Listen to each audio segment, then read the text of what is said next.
Well, I am very excited today to be on a beautiful piece of property here in Arroyo Grande, California, talking with and meeting for the first time our new friend, Paula Huston. And thank you for having us here. You guys are very welcome. So you can't see him, but Paula's husband Mike is with us too in the background, and they've invited us to their lovely home to talk about Paula's book, Simplifying the Soul, the book that we're going to use this year to help us walk through the 40 days of Lent.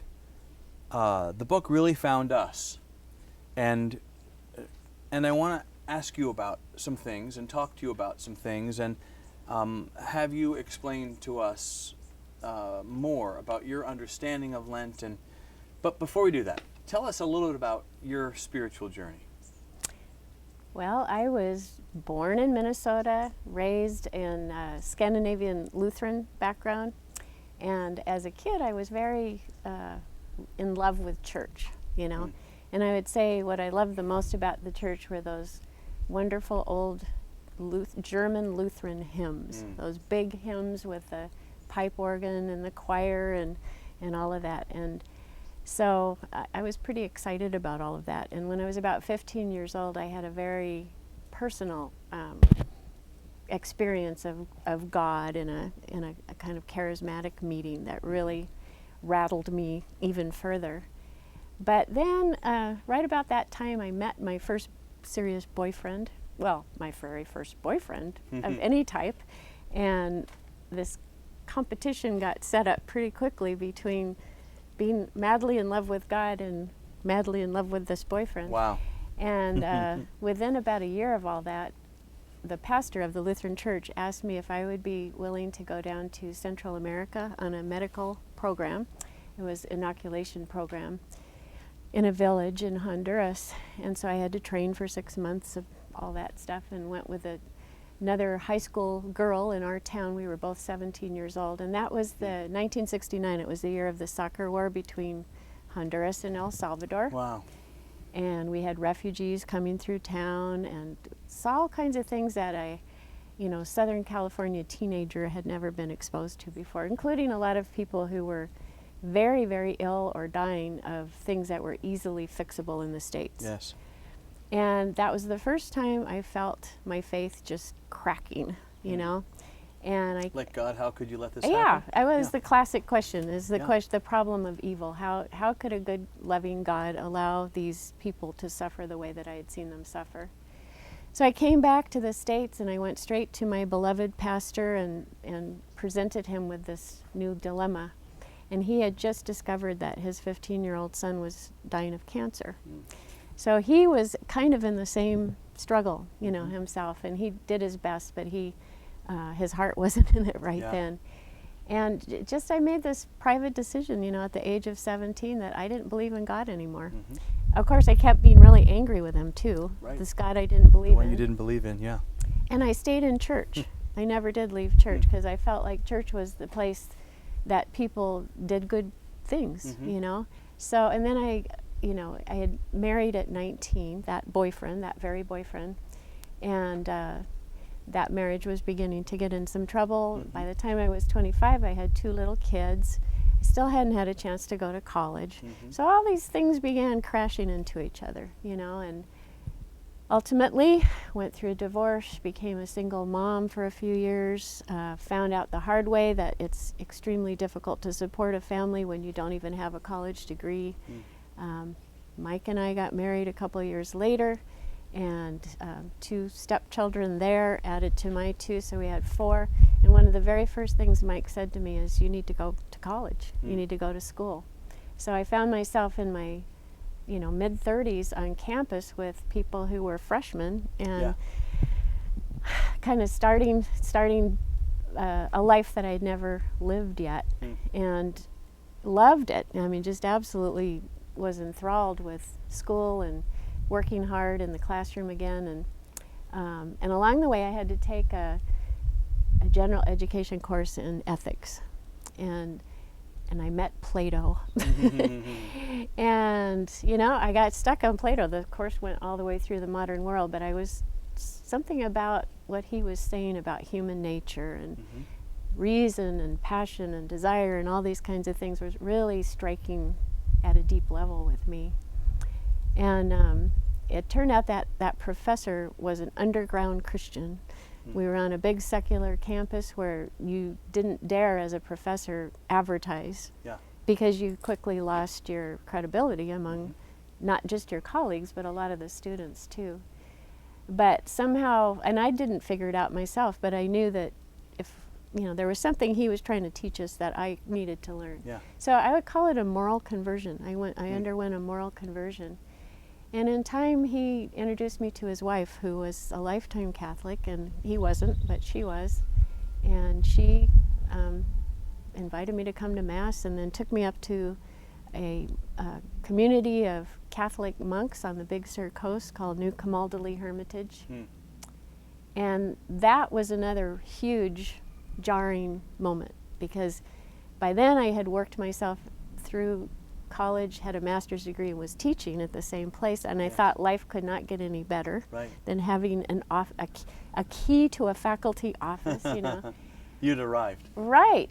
But all of a sudden, here were these strange men in white robes, and they were all very talented, intelligent people. It was clear that they could have done just about anything they wanted to do, but this is what they had chosen to do, which is become officially hermits. So they weren't running from something, they were running towards something. No, they were coming towards something, and they ranged in age, all the way from the younger ones to the quite old ones who'd been there for a long time.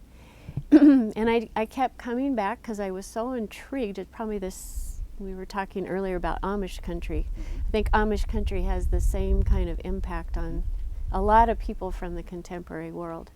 You were mentioning how that clip-clop of the horses' hooves, pulling those little buggies, sounds like the pace of what life should be like, as opposed to the freeway, the roaring of the freeway, the droning of the freeway. And that's exactly what I found at the Hermitage.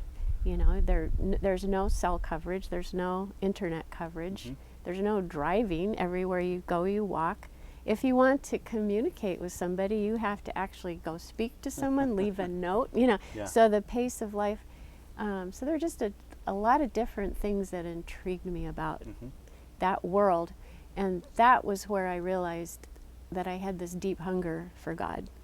And I mean, all the arrows had been pointing in that direction for a very long time, but it was meeting the monks that really did it for me. And then that's how I wound up coming back through the door of Catholicism, rather than going back to the church in my childhood. And I was, at that point, I was writing and publishing literary fiction. And I had wanted to do that all my life. From the time I was a little kid, I'd wanted to be a writer, and I'd always written stories, and I'd been publishing since before I even went back to college. So I was very serious about that, very ambitious, way too ambitious. And something about meeting these monks and having that ambition crash into deliberate anonymity, this kind of deliberate practice of humility was so striking. Again, I mean, you would introduce yourself to people and all you knew each other's first names. That was it. Unlike our culture where it's first, last, and what do you do, and that wasn't part of the discussion. And so anyway, that's sort of a background to that. But the very fascinating God story about all of this was that I had been working on, I'd published my first novel in 95, and I had a second contract with Random House for another novel. And I had been working on it. In 97, the book was due. I was exhausted, so I made a retreat up at the Hermitage, and I'd been there about 4 days, and one of the monks came to my door and knocked on my door and said, "This person from New York has left a message for you on our phone." It was my big New York agent, and she was calling to tell me how much she hated my new book. Wow. Just hated it. Thank you. And she was sure that Random House was going to hate it just as much as she did. But she said, I'll go ahead and send it over to him. But I can tell, well, in that book was a priest, and he was a good priest. How and odd in fiction. Yeah. And so I couldn't help but wonder if maybe this newly charged up spiritual life of mine, which had been going since the early 90s, and my academic and literary career were no longer going to be compatible. So I was pretty down in the mouth. The next morning I had to leave to drive down to a writers' conference here in San Luis Obispo County, and I was teaching or something, and the keynote speaker had been replaced at the last minute because the scheduled person had gotten sick. So here was this man out there, seemed like a very nice man, had just started his own literary agency after many years of working as an editor for Harper, San Francisco. And after the conference was over, we were chatting at the little soiree for the faculty and stuff. And along the way, we've discovered we were both Catholic. And I thought, that's interesting. And then he said, by the way, have you ever heard of this monastery up in the Big Sur coast? And I said, I just came from there yesterday. He said, well, there's a monk up there I want to talk to about a book about Merton. Wow.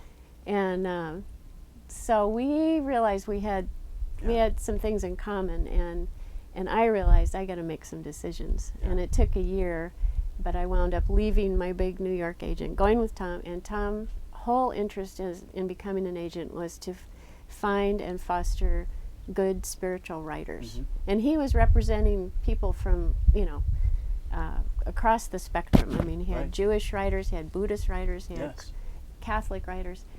And so he tentatively said to me, Paula, have you ever thought about doing this kind of writing? And I said, no, I'm a literary fiction writer. I never do this. He said, well, here's some people you should read. One was Frederick Buechner. And he said, read these people and see what you think. And as soon as I began to explore those kinds of writers, I thought, this is what I've been hungry for. I've been hungry to be able to express what is of deepest importance to me in my own life, my own soul. And that's forbidden right now in the literary world. You just simply can't do it, So he was my mentor for that, and Tom Grady is his name. And he's now the president and publisher at Ave Maria Press, which is the Notre Dame press.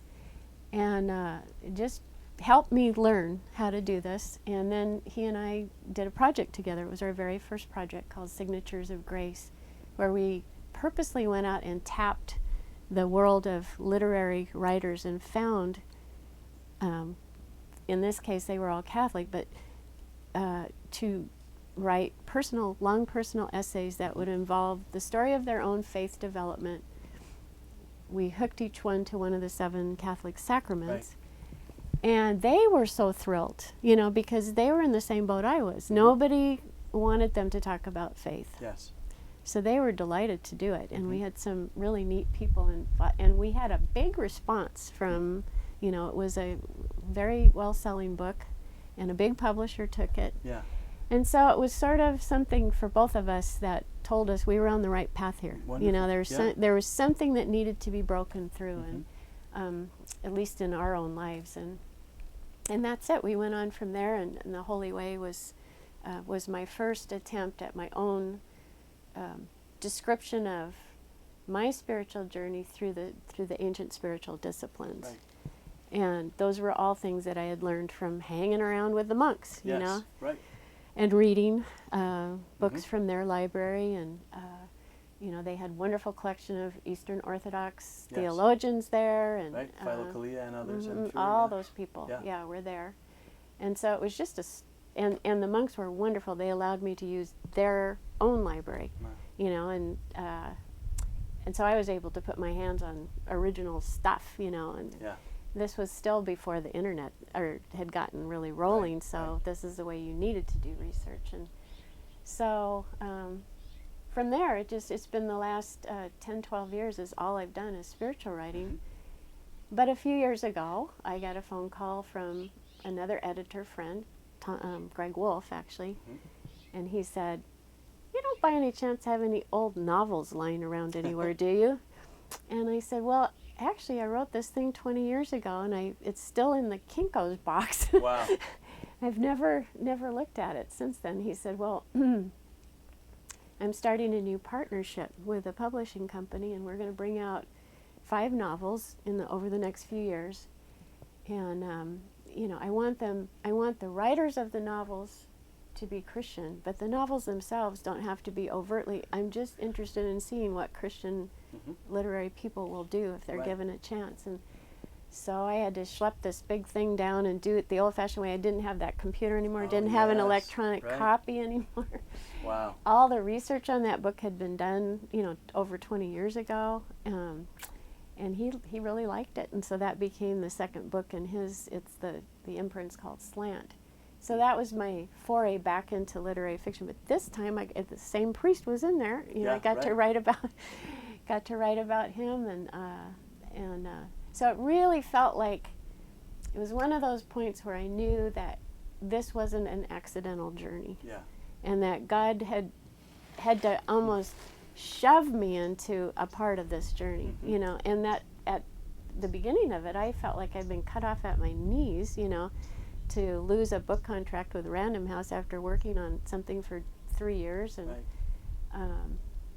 it was a really tough moment. But now it's just so clear to me that all of this was what was supposed to happen. Yes. It might have happened more efficiently if I'd listened better. Right. But hindsight, right. Yeah. So you can see the hand of God. That's a beautiful thing. Mm-hmm. So from the monks, the brothers, you learned the importance of the spiritual disciplines and practices. Yeah, I think the key thing they taught me was because working on an academic campus, hanging out with smart people who read all the time, it's easy to think that life takes place up here. Yes. As one monk says it, north of the neck. Yes. That's where real life is taking place. And what I learned from the monastic community is that it's all about what you're doing with your whole self. Yes. Physically, your body is just as linked into this as your mind is. And it isn't an athletic contest or whatever, but it is akin to getting into athletic shape. And I think the spiritual disciplines are just on a common sense level. That's what you're doing. You're seeking spiritual health through practices that strengthen aspects of the mind, help the heart learn how to safely contain its passions. Yes. All that sort of stuff is part of it. Which brings us to your book. Oh. So practices. So you've learned how important practices are. I'm just trying to want to put this in kind of some order, and for my own mind and for us, why write a book about practices in Lent? I mean, Lent can be such kind of a dark time where you have to give up something that's important, or give up something that you want others to think is important, so that you appear to be giving something up. And when someone says, "What are you giving up for Lent?" Chocolate or caffeine, but you've kind of taken on this Lenten practice with a book that says, no, here are some things to do every day. Don't give up one thing for Lent, but commit to doing these things daily. So talk about how this book kind of popped in for you. Well, it was, first of all, the idea of my good friend Tom, the man who originally mentored me into spiritual writing. He's come up with all my best ideas for books, and I really trust him. And he said, Paula, have you given a thought to putting together some of the disciplines that you learned from the monks with a book about Lent? And I said, no. He said, well, why don't you think about that? And he gave me a couple of years to think about it. He's very good like that. And and I felt the same way you do, that often Lent is associated with some form of voluntary self-deprivation. And people, usually by week 3, they're so sick of it, they can hardly wait for their red wine, or they can hardly wait for their chocolate or whatever. And it can become sort of meaningless. It's something that you, kind of a weird spiritual punishment you put yourself through. It kind of folds in on itself. Yeah. And you forget why you're doing it. You forget why you're doing it, and then you fail, and then you can't tell anybody that you failed. And including yourself. So then you get into self-deception. Yeah. Yeah, it can be a bad What thing. fun! What fun! Yeah, yeah. So one of the first things I thought about is I couldn't really choose which thing to do for Lent, and I thought, well, maybe we should do a lot of things for Lent, and just see. So I'll be the first to say there's 40 different practices in here. Some that seem almost silly in their inconsequentiality, Right. but others that are kind of darn difficult. What I was trying to get at with these practices was something that I learned from doing a lot of reading in the Desert Fathers. In the 3rd and 4th centuries, there was still, Christianity was only legalized in the Roman Empire, I think 313 or something, by Emperor Constantine. And so up until then, there was a lot of, terrible persecutions going on of Christians, a lot of Christians dying as martyrs. And then all of a sudden, it was okay to be, but between those points, before it became okay to be a Christian, people had to flee at times, and so there was a movement out toward the wilderness and toward the desert. Even when the Christianity was made legal and the physical threat had diminished quite a bit, people were finding that they were, it sounds weird to say this, that they were missing something critical in their Christian practice without the example of martyrdom. They had been watching people literally give up their lives for this belief, whether they had been put between the rock and the hard place themselves. It was a huge impetus to faith and to growth of faith. It brought people right up against what was at stake. And so there was this new movement then to the desert that continued after the persecutions had ended, which involved people who were looking for a different kind of martyrdom, and they called it the White Martyrdom, I believe. And instead, what they were martyring was the self and the identity that had learned to flourish in normal urban life with the ladder of success. We would call it the false self now, perhaps. We would, although we're all out there. We're dealing with it. Of course we are. Yep. It's the part of us that is impelled by the need to support families and I think the very natural desire to do something important. Yes. To do something of significance in life.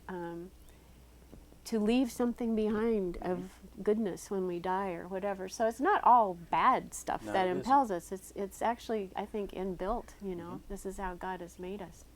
But we can easily get sidetracked into, this horrifying story I heard one time about a surgeon who was so competitive that at the end of the day he would rush over to see how many surgeries he'd pulled off compared to his compatriots in the hospital, and he always had to be number one. Now, I personally wouldn't want to be operated on by a guy who is in a race, Right. But that's the kind of mentality that can grow, and this is what the father or the original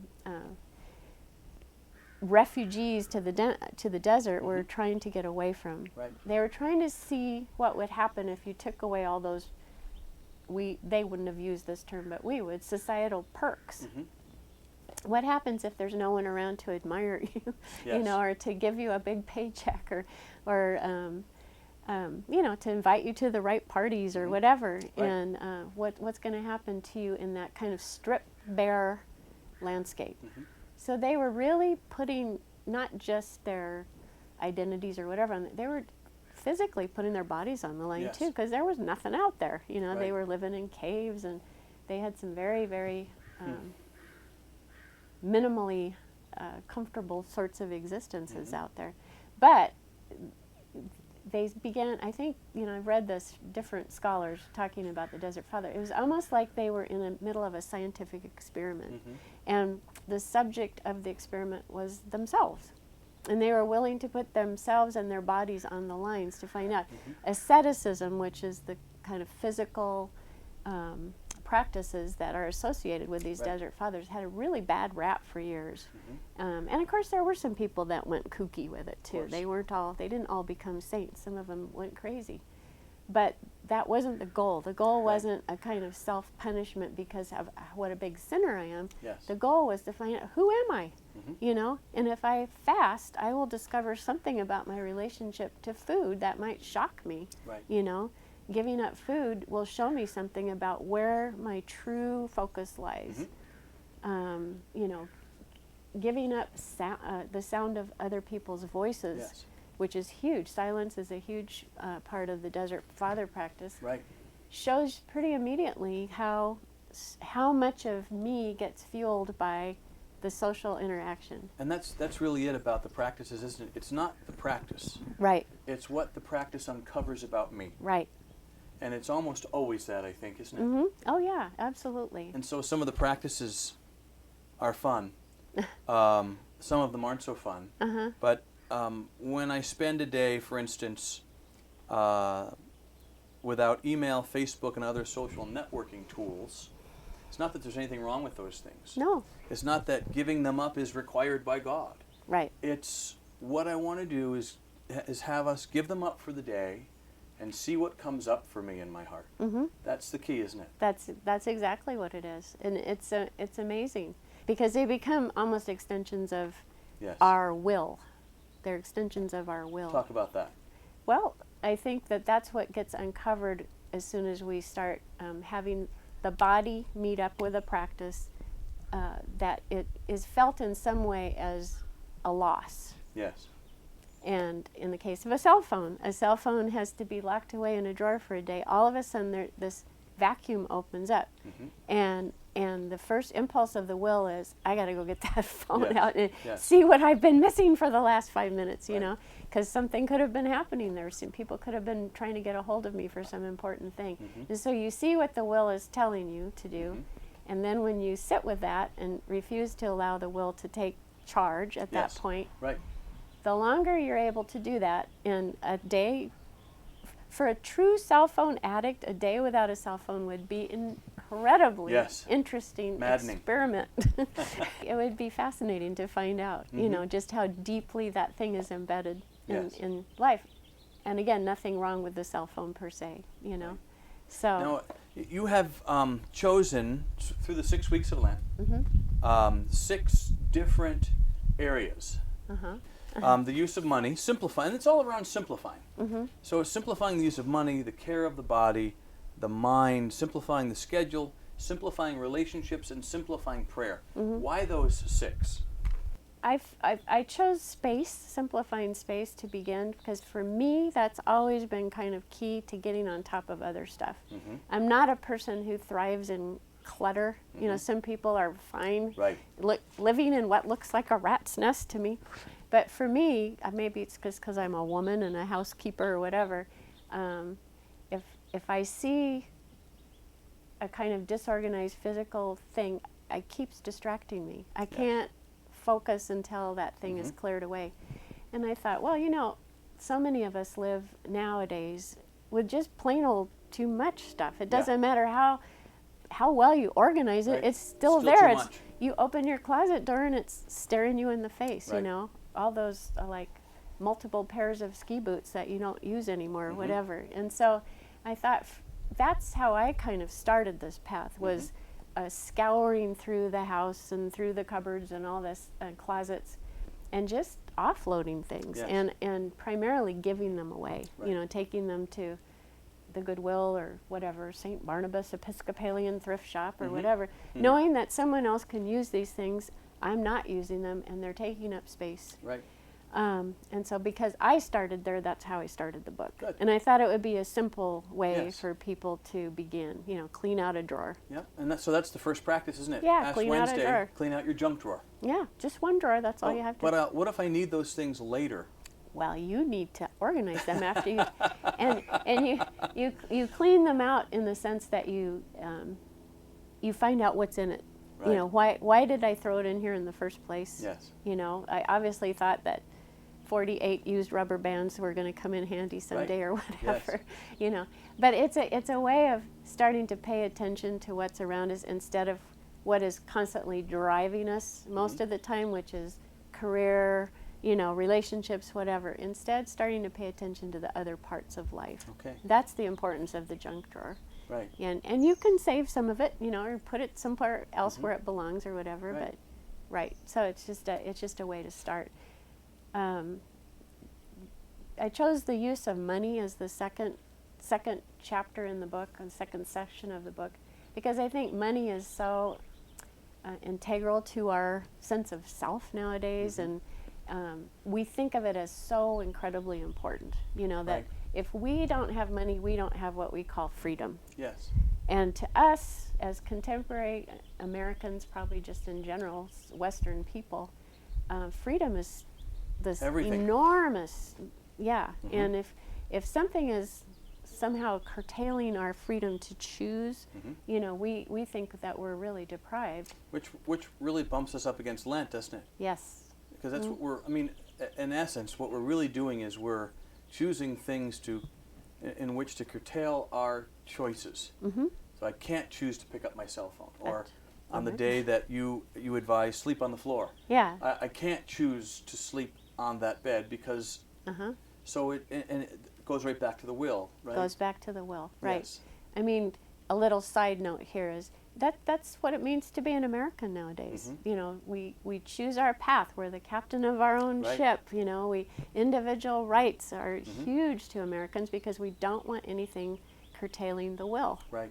And that's sort of the antithesis of Christianity. Is Yeah. if you begin to look at the kinds of things that Christ says over and over to his followers, it's not about that stuff at all. And the freedom that's talked about in the Gospels is quite a different kind of freedom than we talk about today. Indeed. And our freedom is freedom of choice, freedom of the will to choose what it wants. Biblical freedom is the freedom to become who we were originally meant to be, as we were talking about earlier, and to reach a state of blessedness, which often involves choosing against our will and impulse Yes. to do it. So It's often very counterintuitive. yes, very much so. Doing what comes naturally for people in our era, in this culture, means something quite different than what it used to mean. Yes. What used to be natural was, the way we were originally created in the Right. image and likeness of God. And so we're having to relearn, I think, a lot of things that have been lost in the modern era. And so Lent is 40 days when we get to do that. And the beautiful thing I think about it, and especially I think the way that it's going to happen at the Quest, is we get to do it together. That's really nice. And I love this idea of meeting together with your book, all kind of doing the same thing, and meeting together in community groups and talking about it each week. How did it go for you? What did you struggle with? What did you learn about yourself?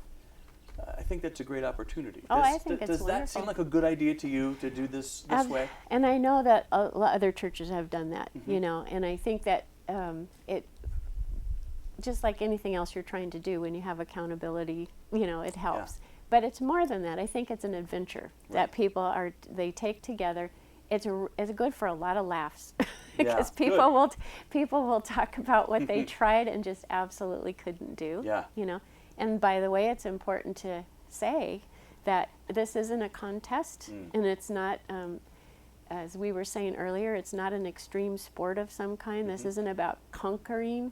It's about trying and putting yourself up against something and I hope enjoying the adventure that comes. But I think the getting together and talking about it part is going to be great. Nice. I think so too. Yeah.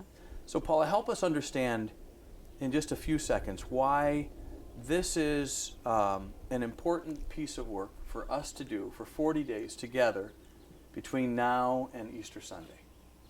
I think that this is an opportunity for something that I think so many of us nowadays, so many Christians nowadays are starving for, and that is retreat. We're starving for the opportunity to get away from our usual life and to contemplate who we are and where we're going. Most of us don't have that opportunity. At least nobody's going to go away for 40 days and do this. But by doing this is part of what you would do on a retreat. Right. And to do it together, I think, means that it's going to be easier for everyone to bear that burden. and to Nice. get out. So I would look upon it as a retreat, a kind of interesting and truncated version of it. But So that's it's really what it's a meant gift to that be. we're giving to ourselves. Yeah, that's what it's Okay. meant to be. Right. Wonderful. Mm-hmm.